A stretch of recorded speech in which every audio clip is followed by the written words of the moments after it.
5 साल, 15 राज्य, 41 paper leak. अब ऐसे में सवाल ये उठता है कि आखिरकार पेपर लीक क्या हो रहा है। हमारे पीछे लिखा है नीट पर बुलडोजर एक्शन। आपने अंग्रेजी में एक शब्द सुना होगा, नीट एंड क्लीन, मतलब साफ सुथरा। हम जिस नीट की बात कर रहे हैं वो उतना क्लीन नहीं है, जिसको लेकर चर्चा आज हमको करना पड़ रहा है। लगातार लोग पढ़ते हैं, छात्र तैयारी करते हैं स्वाधीन जी, लेकिन हर साल पेपर लीक होता है। ऐसे में सवाल ये उठता है कि आखिरकार एनटीए बनाया गया, गठित किया गया, अब सबसे ज्यादा सवाल एनटीए पर ही खड़ा हो रहा है। क्या है ये सौरभ? दरअसल आपने बहुत ही भारी भरकम तो नहीं, लेकिन लोगों की समझ वाला सवाल उठाया है। लेकिन हमें ये नहीं भूलना चाहिए कि हमाम में सभी नंगे होते हैं, ठीक है। ये मैं शब्द इसलिए कह रहा हूं क्योंकि आमतौर पर कोई भी सरकार रहे, कोई भी शासन रहे, किसी भी प्रदेश की बात हो, किसी भी राज्य की बात हो, पेपर लीक जरूर होता है। इस पे पक्ष विपक्ष, राजनीतिक उठापटक, एक्शन लेने की बात होती है। सारी कवायदें तब धरी की धरी रह जाती हैं जब दोबारा ये चीजें होती हैं। इसमें सौरभ हमें सोचने वाली बात है कि नुकसान किसका होता है। हमें लगता है छात्रों का होता है, हमें लगता है उन अभ्यर्थियों का होता है, लेकिन कहीं ना कहीं एक अभ्यर्थी के पीछे उसका पूरा परिवार, उसकी पूरी आर्थिक गुणा गणित, उसका पूरा जीवन दांव पे लगता है। क्योंकि हम कहीं ना कहीं मिडिल क्लास की उस सोच से आते हैं कि अगर मेरा बेटा पास हो जाएगा, मेरा बेटा डॉक्टर बन जाएगा, मेरा बेटा इंजीनियर बन जाएगा, मेरा बेटा वकील बन जाएगा, या मेरी बेटी बन जाएगी, ये तो हमारी पीढ़ियां सुधर जाएंगी। लेकिन पीढ़ियों को सुधारने के चक्कर में कितना बड़ा नुकसान होता है। अब आपने ऐसी बात कही तो मैं आपको एक फिल्म आई मुन्ना भाई, तो वहां पर वो कुछ ऐसा था कि धांधली करके घुस जाता था। हाँ। लेकिन अगर आप पेपर असल की जिंदगी में अगर आप आते हैं तो आप जादू के झप्पी से किसी के इलाज नहीं कर पाइएगा। धांधली करके जो बच्चे पास हो गए, डॉक्टर बन गए, क्या वो गुणवत्ता दे पाएंगे? शायद नहीं।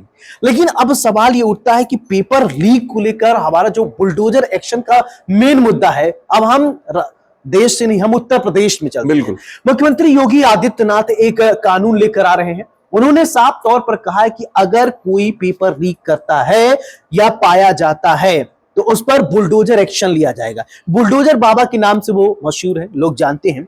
अब प्रावधान ये भी किया जा रहा है स्वाधीन जी की जो पकड़ा जाएगा उम्र कैद की सजा और साथ ही 1 करोड़ रुपए का जुर्माना लगाया जाएगा। हाल फिलहाल देखिए, मतलब कहना गलत नहीं होगा कि यूपी सरकार और खास तौर पे योगी आदित्यनाथ की सरकार का ये जो फैसला है, ये सौरभ वाकई असरदार हो सकता है और कहीं ना कहीं रोक लगाने का भी काम करेगा अगर इसको निष्पक्ष तौर पर ये लागू किया जाए तो। क्योंकि देखिए, सरकारें फैसला करती हैं, सरकारें कानून भी लाती हैं, लेकिन उनकी निष्पक्षता तब धरी की धरी रह जाती है जब व्यक्ति विशेष, जाति विशेष, इन तरह की बातें आती हैं। बिल्कुल। तो निसंदेह योगी सरकार का ये जो फैसला है सौरभ बहुत ही सही है। और सही मायने में हम जो अपनी सजा में जो कानून में प्रावधान की बात करते रहते हैं कि क्या जो नुकसान हुआ है उसकी भरपाई के एवज में सजा कारगर है, तो ये सजा तो कारगर है अगर ये होता है। चलिए, इसको कैसे पारदर्शी बनाने की कोशिश की जा रही है ये मैं बताने की कोशिश करता हूं कि हर 2 पाली में अधिक से अधिक 2 पेपर सेट होंगे। ये नहीं कि आप आएंगे पेपर देते चले आ रहे हैं। और कुछ बात ये अलग अलग एजेंसी ठीक करेगी, पेपर की प्रिंटिंग उनको दी जाएगी और साथ ही पेपर कोडिंग की नई व्यवस्था की जाएगी सरकार की तरफ से कि उसके लिए एक कोडिंग की जाएगी। फिर इसका पेपर के हर पेज पर एक यूनिक नंबर होगा और ताकि ये पहचाना जाए अगर कहीं से लीक होता है। तो क्या आपको लगता है ये सब व्यवस्थाएं लाकर मुख्यमंत्री योगी आदित्यनाथ की सरकार पारदर्शिता ला पाएगी? देखिए सौरभ, बिल्कुल ला पाएगी, लेकिन आपने जो कानून और जो आपने सजा के प्रावधानों की बात की, लेकिन मुझे जो लगता है इसमें एक चीज की चर्चा हमें करना जरूरी है, क्योंकि हाल फिलहाल बुलडोजर एक्शन क्या 2017 के पहले ये अस्तित्व में था? क्योंकि बुलडोजर एक्शन हम आप समझ रहे हैं कि 2017 से ही देश या मतलब देश के किसी भी हिस्से, किसी भी राज्य में ये बात निकल करके आ रही है। तो बुलडोजर एक्शन मुझे इस मतलब पूरी कानून कवायद में सारी चीजें एक प्रभावी प्रयास लग रहा है यूपी सरकार का। चलिए ठीक है, राजस्थान में आपको थोड़ा लेकर चलता हूं। अशोक गहलोत उस समय मुख्यमंत्री हुआ करते थे और विपक्ष में उस समय भारतीय जनता पार्टी थी। पेपर लीक हुआ, खूब हो हल्ला शुरू हुआ। अब सवाल ये उठता है कि राजस्थान में पेपर जब लीक की घटना सामने आई, उससे मौजूदा सरकार ने कितना सीख लिया।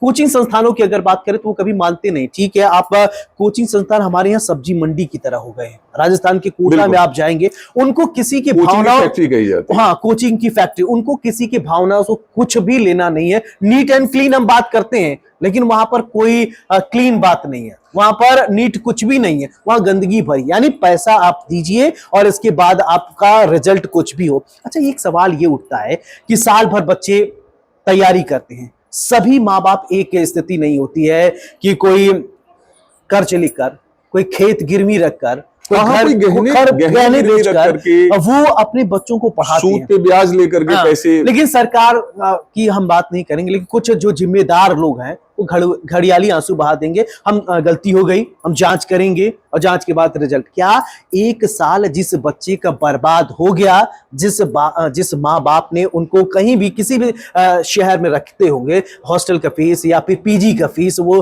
पे करते हैं, तो फिर से वो तैयारी करेंगे। या परीक्षा देने अमुक स्थान पर गए, कन्वेंस लगता होगा, तो इन सब चीजों को भी कोई ध्यान देगा? देखिए सौरभ, आपने इस समस्या की जद में जाने की कोशिश की, तो मुझे जहां तक समझ है मैं आपको बताऊं इस समस्या की जद असल में है कहाँ। इस समस्या की जद ये है कि अगर हम वेस्टर्न कंट्रीज की बात करते हैं, अगर हम वर्ल्ड लेवल पे जाएं और वैश्विक स्तर पे बात करें, तो हमें ये देखना चाहिए कि हाँ, अब उसके पीछे दलीलें दी जाती हैं कि हम आबादी के लिहाज से विश्व के दूसरे सबसे बड़े देश हैं, सारी चीजें हैं, लेकिन आज भी भारत में जीडीपी या सकल घरेलू आय जो मानी जाती है, जो हमारी अर्थव्यवस्था का बहुत ही कम हिस्सा विश्व के अन्य देशों की तुलना में चिकित्सा, हेल्थ सिस्टम और एजुकेशन सिस्टम पे होता है। तो जो आप इशारा कर रहे हैं कोचिंग, ये उभरती क्यों है, हमें इस पे ध्यान देना पड़ेगा।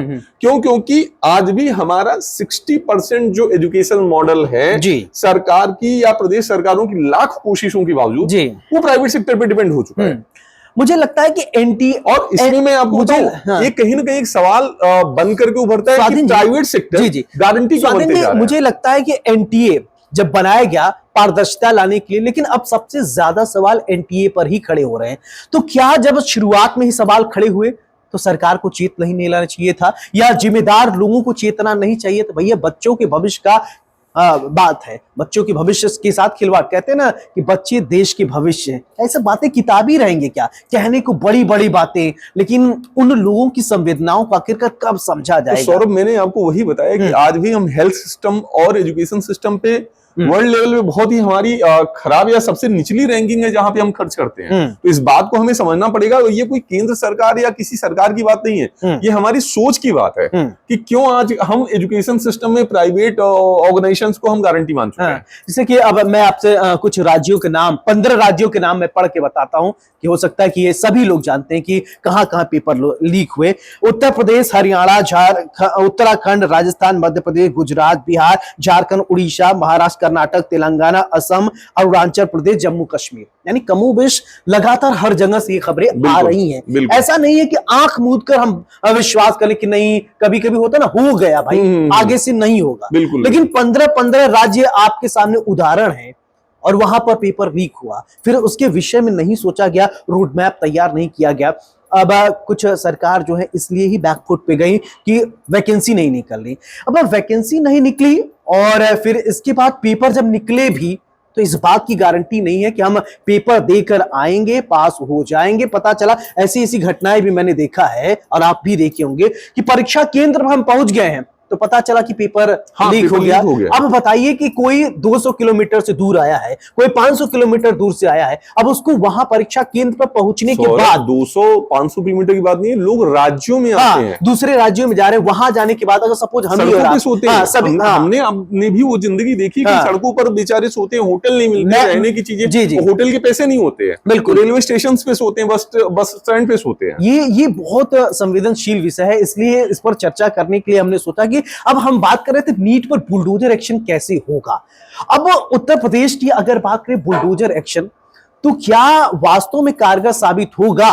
क्योंकि आपने देखा, अभी हम अन्य प्रदेशों की हो सकता वो अपना अपना रोड मैप बनाए, केंद्र सरकार नियम कानून लेकर आए। क्या आपको लगता है कि इस एक्शन के बाद इतने कड़े, हमारे देश में बहुत कड़े कड़े कानून हैं, लेकिन अपराधी जो है वो एक नहीं 5 लूपहोल्स बना लेते हैं। बिल्कुल। क्या आपको लगता है कि कड़े कानून होने के बाद जमीनी स्तर पर इंप्लीमेंट कराया जा सकता है? देखिए, मुझे लगता है कि जिस तरीके से बुलडोजर एक्शन, बुलडोजर कार्रवाई का एक रूप बना जी। और शक्ति का एक रूप बना 2017 की बात से, तो मुझे कुछ उम्मीद लग रही है कि अगर वाकई योगी आदित्यनाथ सरकार की सोच अगर प्रभावी रहती है तो निसंदेह तौर पे बुलडोजर एक्शन प्रभावित होगा। कुछ मैं और बातें योगी आदित्यनाथ जो लेकर आ रहे हैं उसको मैं अब आप कहें तो मैं पढ़ के बता दूं, दर्शक भी वो समझे, क्योंकि मैं चाहता हूं कि फैक्ट की कोई एरर ना हो और छात्र हमारे बहुत अच्छे मित्र भी हैं, उनको एकदम सही सटीक जानकारी पहुंचे। तो मैं चाहता हूं कि मैं पढ़ दूं। उसमें यह है कि ये कहा है 4 रिक्रूटिंग एजेंसी